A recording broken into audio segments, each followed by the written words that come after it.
আরো এক মর্মান্তিক পথ দুর্ঘটনা, অসতর্কতা নিয়ে নিল এক মায়ের প্রাণ। পূর্ব বর্ধমানে হাওড়া বর্ধমান মেন লাইনে মেমারি রেল স্টেশনে ট্রেনের ধাক্কায় মৃত্যু হল মহিলার।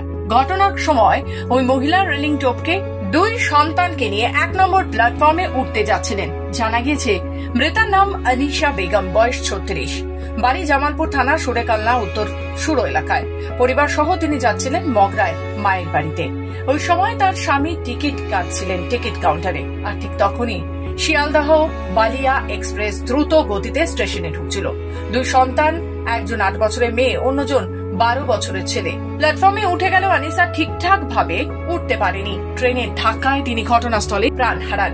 প্রত্যক্ষদর্শীদের চোখের সামনে ঘটে যাওয়া এই হৃদয় বিদারক দৃশ্যে চাঞ্চল্য ছড়িয়ে পড়ে গোটা এলাকায়। খবর পেয়ে ঘটনাস্থলে পৌঁছয় বর্ধমান জিআরপি ও শক্তিগড় আরপিএফ। দেহ উদ্ধার করে ময়নাতদন্তের উদ্দেশ্যে পাঠানো হয় বর্ধমান মেডিকেল কলেজে। রেললাইন পারাপার নিয়ে বহুবার সতর্ক করা সত্ত্বেও অনেকেই রেলিং টপকে যাতায়াত করেন, যার জেরেই ঘটেছে এই দুর্ঘটনা।